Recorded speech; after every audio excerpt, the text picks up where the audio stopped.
எல்லோருக்கும் வணக்கம். அடே புல்தடிக்கு பைல்வான் மோசக்காரா இரிய உன்னை ஒரு மோசமான வார்த்தையை கண்டுபிடிச்சிட்டு வந்து திட்டுறேன் அப்படின்ற மாதிரி தான் எல்லாருமே ரொம்ப கோபமாக இருப்பாங்க இன்னைக்கு மார்க்கெட்டில். ஏன்னா 26,000 தாண்டி புதிய உச்சம் கீது போயிருமோ மார்க்கெட் அப்படின்னு நினச்சிக்கிட்டு இருந்த நேரத்தில் 200 பாயிண்ட்டுகளுக்கு மேலே காலையில் ப்ளஸில் இருந்தது. கடைசியில் ஒரு 0 மட்டும் எடுத்துருங்க யுவர் ஆனர், மிச்சம் இருக்கிறது 20 பாயிண்ட் தான் அப்படின்ற மாதிரி கிராஷ் ஆகி க்ளோஸ் ஆகிருக்கு. இப்படி நம்மளுடைய மார்க்கெட் சரிவடைங்கிறதுக்கு மிக முக்கியமான 3 காரணங்கள் ஒன்று இருக்குது.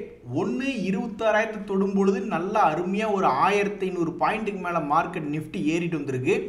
அதை எதுக்கும் ப்ராஃபிட் புக்கிங் பண்ணிக்கலாம் அப்படின்ற ஒரு ப்ராஃபிட் புக்கிங் காரணத்தினாலும் ட்ரம்ப் அவர்கள் தான் வாயை வச்சுக்கிட்டு சும்மா இருக்கிறது இல்லையே.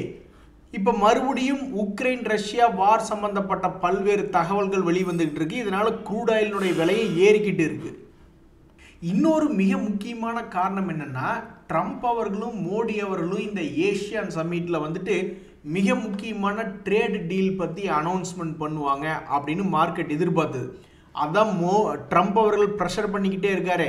நான் இந்தியா கிட்ட சொல்லிட்டேன், அவங்க வந்து ஆயில் வாங்குறது நிறுத்த போகிறாங்க, அதே மாதிரி மக்காச்சோளமெல்லாம் எப்படி நம்மகிட்ட வாங்கிக்குவாங்க அப்படின்ற மாதிரி ஏதாவது ஒன்று பேசி ப்ரெஷர் போட்டுக்கிட்டே இருக்கார். உன் காற்று இருக்கிற இடத்துல அல்லது உன் கால் பட்ட இடத்துல என் கால் படாதுரா அப்படின்ற மாதிரி இது ஏதாவது முடிவு எடுத்துட்டாங்களா என்னன்றது தெரியல. ஏஷியன் சம்மிட்டில் இரு நாடுகளினுடைய பெரிய தலைவர்கள் மீட்டிங் நடக்காது அப்படின்றது மார்க்கெட் எதிர்பார்க்கல. மார்க்கெட் என்ன எதிர்பார்த்தாங்கன்னா, ட்ரேடு டீல் சம்பந்தப்பட்ட மிக முக்கியமான ஒரு தகவல் இந்த சம்மிட்டில் 2 பேரும் கலந்துக்கிட்டு அவங்க ஏதாவது ஒரு பெரிய விஷயமா வெளியிடுவாங்க அப்படின்னு மார்க்கெட் எதிர்பார்த்தது. அதுக்கு தற்போது வாய்ப்பு இல்லை அப்படின்ற ஒரு காரணத்தினாலையும் இன்னைக்கு நம்மளுடைய மார்க்கெட் கீழே இறங்கிடுச்சு. ஸோ இதுதாங்க 3 மிக முக்கியமான காரணங்கள் நம்மளுடைய மார்க்கெட் இன்னைக்கு கீழே இறங்கினதுக்கு. ஸோ இப்போதைக்கு எத்தனை காரணங்கள் வேணாலும் இருக்கட்டுங்க நண்பர்களே, இதெல்லாம் எங்கே உருப்பட போகுது அப்படின்ற மாதிரி தான் மார்க்கெட்டில் எல்லாத்தினுடைய பொசிஷனும் தற்போது மைண்டும் இருக்குது. அதுக்கு தகுந்த மாதிரி மார்க்கெட்டும் சந்தோஷத்தை காட்டுது, ஆனால் கீழே இறங்கிடுது. மார்க்கெட் ஏறியுமே பல பேர்த்துக்கு இன்னும் லாபம் வரல. அந்த விஷயம் உங்களுக்கு தெரியுமா? இங்கே பாருங்க, ஒரு நண்பர் வந்து ஷேர் மார்க்கெட் உச்சத்தில் இருக்கும் பொழுது அவரும் அவருடைய போர்ட்ஃபோலியோவில் பில்டு பண்ணியிருக்கார். அதுக்கப்புறம் அந்த ஷேர் மார்க்கெட் இண்டெக்ஸே கீழே விழுந்துருச்சு. அதுக்கப்புறம் இவருடைய போர்ட்ஃபோலியோனுடைய பொசிஷனும் கீழே விழுந்துருச்சு. ஆனால் இப்போ மார்க்கெட் பழைய உச்சத்துக்கே அதே 26,000 பக்கத்தில் திரும்பி வந்துருச்சு. ஆனால் நம்ம நண்பர்னுடைய போர்ட்ஃபோலியோ இன்னும் 30% லாஸில் இருக்குது. எங்கிட்ட ஏவரேஜ் பண்ண காசு இல்லையே ராஜா அப்படின்ற மாதிரி பாவம் மனசு நொந்து போய் உட்காந்துருக்காப்ல. இதனால தாங்க பல பேர் வந்து இண்டெக்ஸ் இன்வெஸ்ட்மெண்ட்டோட நிறுத்திக்கிறாங்க. அதில் என்னென்னா, இப்போ பாருங்கள், கீழிருந்து மேலே வந்திருக்கா மார்க்கெட், மேபி நீ மேலேருந்து கீழே உழுகக்கூடிய ஒவ்வொரு 100 பாயிண்ட்லேயும் சப்போர்ட் எடுக்குமா சப்போர்ட் எடுக்குமா சப்போர்ட் எடுக்குமா சப்போர்ட் எடுக்குமான்னு பார்த்துக்கிட்டே இருப்பாங்க. எது வரைக்கும் சமீபத்தில் கூட 24,300 என்னமோ வந்தது பார்த்தீங்களா? அப்போ 26,000 எங்கே? ஸோ இனிமேல் என்ன ஆக போகுது அப்படின்னு பார்த்தீங்கன்னா, நிஃப்டி நீ ஒவ்வொரு 100 பாயிண்ட்டுக்கு இது இறங்கும் போதும் இப்போ நீ என்னதாயா சொல்ல வர்ற அப்படின்ற மாதிரி நம்ம பார்த்துக்கிட்டே இருக்க வேண்டியதுதான். ஒருவேளை இப்படி இறங்குற மாதிரி கடைசியில் அவன் என்னைக்கு 24,400 கீழே போகிறானோ அப்போ தான் பல மேதைகள் வந்து இனி நிஃப்டி செல்லிங் வருதோ அப்படின்ற மாதிரி யோசிப்பாங்க. ஸோ இப்போ ஒரு மிக இக்கட்டான ஒரு சூழ்நிலையில் வந்து மார்க்கெட்டில் மாட்டிக்கிட்டு இருக்கோம். இங்கே பார்த்தீங்களா, இன்னைக்கு தான் தி சேம் டே நம்ம நண்பருக்கு வந்து இன்னைக்கு தான் அவருடைய போர்ட்ஃபோலியோவே ப்ளஸ் ஆச்சு. இந்த தருணத்தில் அவர் மகிழ்ச்சியாக இருந்த தருணத்தில் கரடி மார்க்கெட்டுக்குள்ளே வந்து மார்க்கெட் இறங்க ஆரம்பிச்சோன்னே இன்றைக்கி தான் லாஸ்ட்லேருந்து பாசிட்டிவ் திரும்பி மறுபடியும் இன்றைக்கே ஒரு சிகப்பியை பார்த்துருக்காரு நம்ம நண்பர். சிகப்பாக ஒருத்தர் இருக்காருன்னு வச்சுக்கிங்களேன், அவரை வந்து ஒரு பொண்ணு கல்யாணம் பண்ணிட்டா சிவக்குமார் மாதிரி நல்லா சிகப்பாக கல்யாணம் பண்ணியிருக்காங்க, கொடுத்து வச்ச மகராசி அப்படின்னு ஏதாவது ஒன்று பேசுவாங்க. ஆனால் ஸ்டாக் மார்க்கெட்டை பொறுத்த வரைக்கும் போர்ட்ஃபோலியோ ரத்த சிகப்பாக இருக்கும் பொழுது அது ஒரு கும்பா குட்டியாக மன வருத்தத்தை தான் தரும். நண்பர்களே, இங்கே பார்த்தீங்களா, பல பேர் தன்னுடைய வாழ்க்கையில் கோல்டு ஆகட்டும் சில்வர் ஆகட்டும் அதை வாங்கி வச்சு மறக்கிறதோட சரி, 20 பவுனோ 50 பவுனோ 100 பவுனோ எவ்வளவோ நகை போடணும், அதுக்கு சேர்த்தணும் அப்படின்ற மாதிரி சில பேர் சேர்த்துறதோட சரி, அது ஏறுதா இறங்குதா அப்படின்ற கவலையெல்லாம் பட மாட்டாங்க. இப்போ கோல்டையும் சரி சில்வரையும் சரி வாங்கி விற்க ஆரம்பிச்சிட்டாங்க நம்ம மக்கள். ஒரு ட்ரேடிங் மாதிரி அதை அணுக ஆரம்பிச்சிட்டாங்க. ஸோ அப்படி ட்ரேடிங் மாதிரி போனதுனால எல்லாத்துக்கும் கன்ஃபியூஸ் ஆகுது. இனி ஏறுமா இறங்குமா, ஒரு வேளை வாங்கின ரேட்டே வந்துச்சுன்னா கும்பிடு போட்டு வித்துடுறான் சாமி அப்படின்ற மாதிரி ட்ரேடிங் சைடு அவங்களுடைய மனநிலை அப்படின்றது மாறிடுச்சு. ஒரு நண்பருக்கும் அதே தான் யோசனையாக இருக்குது. நான் வேற சில்வரை பல்காக எடுத்துட்டேன், அது வேற ஹெவியாக இறங்குது, வாங்கின ரேட்டு வந்தால் கூட போதும் கும்பிடு ஓட்டுறோம் சாமி அப்படின்ற மாதிரி. ஸோ அப்போ இவ்வளவு நாள் முதலீடாக ஒரு பொருளை உபயோகப்படுத்திக்கிட்டு இருந்தாங்க. இப்போ அதையே ட்ரேடிங்காக பண்ணும்பொழுது அவங்களும் ஈக்விட்டி ட்ரேடிங் பண்ணால் என்ன, கிரிப்டோ ட்ரேடிங் என்ன, எல்லா இடத்துலையும் ட்ரேடர்களுடைய மனநிலை என்ன ஆகுமோ அதே மனநிலை இப்போ தங்கத்தையும் சில்வரையும் வாங்கினவங்களுடைய மனநிலையும் ஒன்றாயிடுச்சு. இங்கே பாருங்கள், ஒரு நண்பருக்கு ஒரு வித்தியாசமான அனுபவம். ஸ்டாக் மார்க்கெட்டில் வந்து பணத்தை டபுள் பண்ணி சம்பாரிச்சிருக்காப்புல 2022களில். அப்போ மார்க்கெட் நல்லா இருந்த நிலவரம். அப்போ பணத்தை டபுள் பண்ணி விட்டுட்டு அந்த பணத்தை நீ ஷேர் மார்க்கெட்டில் வச்சுக்கிட்டு இருந்தா எப்படியும் கும்பா பாடிடும். ஷேர் மார்க்கெட்டுக்கு வந்து அந்த பணத்தை தூக்கிட்டு வெளியே போனவங்க தான் உண்மையிலேயே ஒரு நல்ல புத்திசாலி அப்படின்றதான் ஷேர் மார்க்கெட்டில் ஒரு ஒரு ஒரு நம்பிக்கை அப்படி ஒன்று இருக்குது. பணத்தை சம்பாரிச்சுக்கிட்டு வெளியே எடுத்துடணும், சேஃப்டி பண்ணிடணும் அப்படின்ட்டு. அதே மாதிரி தான் இந்த நண்பர் பண்ணியிருக்கார். பணத்தை ஷேர் மார்க்கெட்டில் டபுள் பண்ணிவிட்டு அந்த பணத்தை வச்சு ஒரு ஆம்னி பஸ் பிஸ்னஸ் ஸ்டார்ட் பண்ணியிருக்காரு. இப்போ கூட நான் நியூஸ்களில் படிக்கிறேன், இந்த ஆம்னி பஸ் பிஸ்னஸ்லாம் வந்து தீபாவளி டைமில் எக்கச்சக்கமாக பணம் வாங்குறாங்க. அவங்களுக்கு பணம் கொட்டுன்னு கொட்டுது. முதல்ல திருப்பூர் டு கோயம்புத்தூருக்கு வெறும் 15 ரூபாய்ன்னு நினச்சிக்கிட்டு இருந்தேன். அப்போவே ஒரு டிவியை மாட்டி எல்லாம் ஏகப்பட்ட பணம் சம்பாரிச்சிக்கிட்டு இருந்தாங்க ப்ரைவேட் பஸ்காரங்களாம் நிறைய பேர். அதுக்கப்புறம் வந்து பஸ் விலையை, அந்த டிக்கெட் விலையை தான் டபுள் பண்ணி விட்டாங்களே. அது எப்போ பண்ணி விட்டாங்களே எனக்கு தெரில. அது இந்த பீரியட்லையா இதுக்கு முன்னாடி பீரியட்லையா எப்போன்னு தெரில. உடனே ஏகப்பட்ட வருமானம் திருப்பூர் டு கோயம்புத்தூர் ஓட்டுற ப்ரைவேட் பஸ்ஸுகளுக்கு. உடனே 4 டிவியை வாங்கி இன்னும் எத்தனை டிவி மாட்டுற இடமும் இருக்கோ அத்தனை டிவியை மாட்டுங்கடான்னு எல்லாம் செல்வ செழிப்பாக அண்ணே என்ன தெரியுதா அப்படின்னு கையை முன்னாடி காட்டுற மாதிரி ஏகப்பட்ட மோதிரங்களை போட்டுட்டு சுற்றிக்கிட்டு இருந்தாங்க. அப்பேற்பட்ட ஒரு ஆம்னி பஸ் பிஸ்னஸில் ஒரு நண்பருக்கு வந்து இங்கே சம்பாரித்து அங்கே போய் லாஸ் ஆயிடுச்சு அப்படின்ற மாதிரி சொல்கிறாப்புல. ஸோ அவரை பொறுத்த வரைக்கும் ஷேர் மார்க்கெட் தான் பெஸ்ட் பிளேஸ் ஒரு வியாபாரம் பண்ணுறதில்ல அப்படின்றார். ஆனால் அவர் இருந்தது வந்து மேல் நோக்கி ஏறிக்கொண்டிருந்த புல்லிஷ் காலம். இப்போ எப்படின்றது எங்களை எல்லாம் பார்த்தீங்கன்னா உங்களுக்கு தெரிஞ்சிடும்.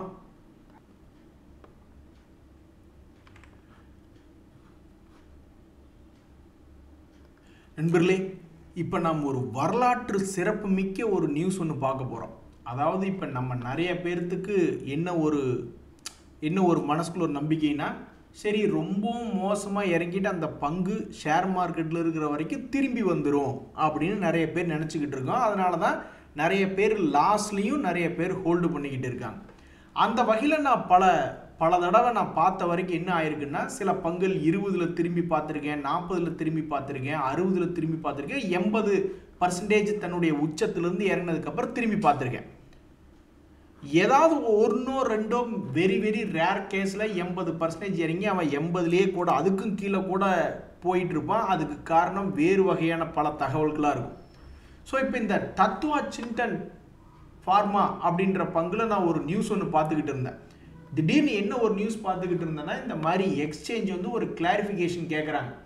திடீர்னு உங்கள் ஷேர்னுடைய ப்ரைஸ் சமீபத்தில் மேல் நோக்கி ஏறி இருக்கே ஏன் அப்படின்னு கேட்குறாங்க. இதை பார்த்தோன்னே எனக்கு தூக்கி வாரி போட்டுருச்சு. ஏன்னா ஒரு காலத்தில் 80% இறங்கி இருக்கு.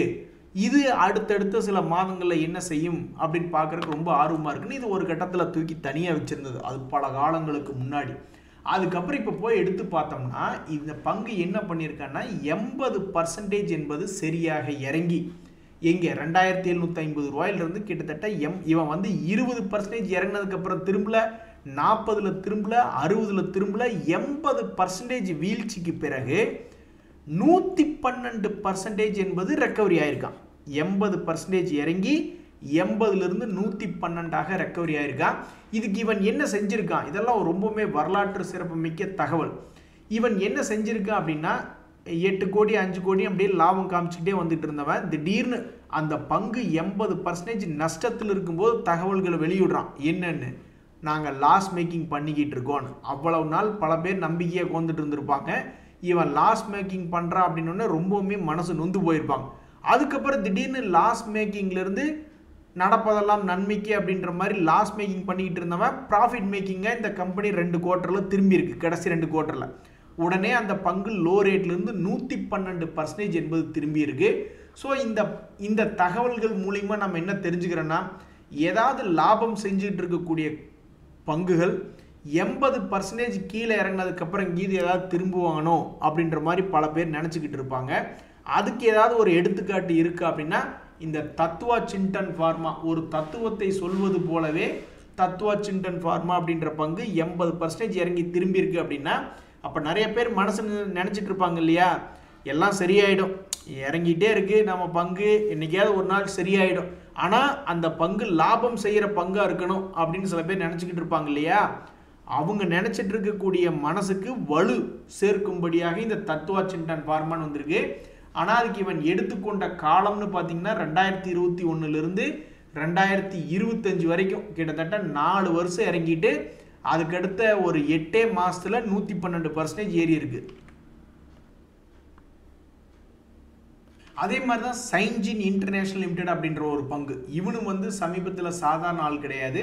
2023 ஒரு வருஷத்தில் ஒரு முறை ஏறி இறங்கினா, மறுபடியும் 2024 ஒரு முறை ஏறி இறங்கினா, என்ன ஒரு காரணமோ இந்த 2025 இப்போ வரைக்கும் ஒரு ரவுண்ட் இன்னும் போகவே இல்லை. என்ன காரணம் அப்படின்றது தெரில. ஆனால் இந்த சமயத்தில் ஒரு தகவல் ஒன்று எக்ஸ்சேஞ்சிலேருந்து கேட்குறாங்க, இந்த மாதிரி பத்திரிகைகளில் ஒரு தகவல் வந்திருக்கே, உங்களுடைய பிஸ்னஸ் சம்மந்தப்பட்ட பிஸ்னஸ் அப்டேட் அதை பற்றிய தகவல்கள் கொடுங்க அப்படின்ற மாதிரி கேட்டிருக்காங்க. ஸோ தற்போதைய நிலைமையில் மார்க்கெட்டில் ஒரு கீழே இருக்கக்கூடிய ஒரு கடந்த 2 வருஷங்களில் சம்பாரிச்சு கொடுத்த பங்கு இன்னும் 2025 இவன் சம்பாரிச்சு கொடுக்கவே இல்லை, பெண்டிங்காக இருக்குது. உங்களுக்கு ஞாபகம் இருக்கா, SBI கார்ட்ஸ் அப்படின்னு ஒரு பங்கு ஒன்று இருந்தது. இந்த பங்கு இப்படி தான் என்ன பண்ணால், அவனுடைய பெரும்பாலான சமயங்களில் 2021 சம்பாரிச்சு கொடுத்தான், 2022 தன்னுடைய லோலிருந்து போய் சம்பாரிச்சு கொடுத்தா, 2023 சம்பாரிச்சு கொடுத்தான். என்ன பிரச்சனைன்னு தெரியல, 2024 பெருசாக சம்பாதிக்கல. ஆனால் 2025 தொடக்கம் வரும்பொழுது இந்த வருஷத்தில் சம்பாரிச்சிட்டான். அது 2 ரவுண்டு போயிட்டு வந்திருக்கான். ஆனால் 2024 அவன் சம்பாரிச்சு கொடுக்கல. ஸோ தற்போதைக்கு லாபம் செஞ்சு கொண்டிருக்கக்கூடிய நஷ்டத்தை சந்திக்காத இந்த சைன்ஜின் இன்டர்நேஷனல் அப்படின்ற பங்கு எதிர்காலத்தில் என்ன செய்யும், இந்த வருடத்தில் இப்போ வரைக்கும் ஏன் இப்படி நீ தூங்கு மூஞ்சியாக இருக்க அப்படின்ற ஒரு கேள்வி தான் அந்த ஷேர் வச்சுருக்கவங்களுடைய மனசில் போய்கிட்டு இருக்கு. இந்த சமயத்தில் தான் இவங்களுடைய பிஸ்னஸ் அப்டேட் அப்படின்ற தகவல் பற்றி கிளாரிஃபிகேஷன் எக்ஸ்சேஞ்சுகள் கேட்டிருக்காங்க. ஸோ இந்த சைன்ஜின் இன்டர்நேஷனலில் இது போன்ற ஒரு செய்தி என்பது வந்திருக்கு. இன்னும் ஒரு முக்கியமான தகவல் ஒன்று இருக்குது, பாரத் ஃபோர்ஜ் அப்படின்ற பங்கு அவனும் மிகப்பெரிய அளவில் சம்பாரிச்சு கொடுத்தவன் தான். இந்த வருஷத்துலேயும் ஒரு மீடியமாக சம்பாரிச்சு கொடுத்துருக்கான். கடந்த 5 வருடத்தில் பார்த்தீங்கன்னா அடேங்கப்பா ஒரு முறை 1800 போனவன் தான். அதுக்கப்புறம் இறங்கிய பிறகு இன்னும் பெருசாக சம்பாரிச்சு கொடுக்கல அப்படின்னாலும் ஒரு சிறிய ரவுண்டாக 2 ரவுண்டு போயிருக்கு. இப்படி இருக்கக்கூடிய இந்த பாரத் ஃபோர்ஜில் எக்ஸ்சேஞ்சுகள் ஒரு கேள்வி கேட்குறாங்க, இந்த மாதிரி நீங்கள் எங்களுக்கு ஏதாவது தகவல்களை அப்டேட் பண்ணாம விட்டீங்களா, ஏன்னா பணம் போட்டு வச்சுருக்கக்கூடிய முதலீட்டாளர்களுக்கு அந்தந்த தகவல் அன்னன்னைக்கு கரெக்டாக போய் சேர்ந்துடணும் இல்லை, இல்லைன்னா ஏன் ஏறிச்சு ஏன் இறங்குச்சுன்னே தெரியாதுல்ல அப்படின்ற மாதிரி அவங்க ஒரு தகவல் கேட்குறாங்க.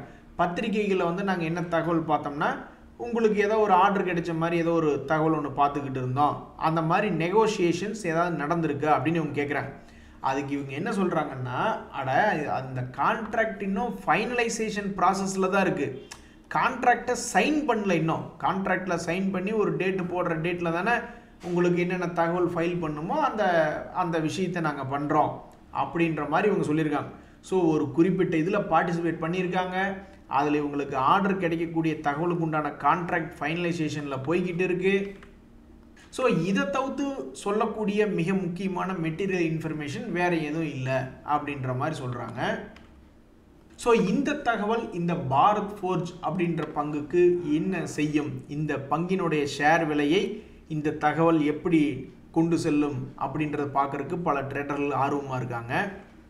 ஸோ இந்த தத்துவா சிண்டன் ஃபார்மா அப்படின்ற பங்கு சொல்லியிருக்கக்கூடிய செய்தி என்னென்னா, ஒரு பங்கு லாபம் செய்யக்கூடிய பங்காக இருந்ததுன்னா அதனுடைய ஒஸ்ட் கேஸ் சினாரியோ அப்படின்றது ஆல்மோஸ்ட் 80% கூட தன்னுடைய உச்சத்திலிருந்து இறங்கினதுக்கு பிறகு லேசாக ஏறக்கூடிய வாய்ப்பு. 112 எவ்வளவு இறங்கினானோ அதை விடவும் அதிகமாக ஏறிய ஒரு பங்குகளினுடைய பெயர்கள் உங்களை யாராவது என்னைக்காவது பார்த்து கேட்டாங்கன்னா இந்த தத்துவா சிண்டன் ஃபார்மா அப்படின்ற ஒரு பங்கு லிஸ்ட்டில் இருக்குது.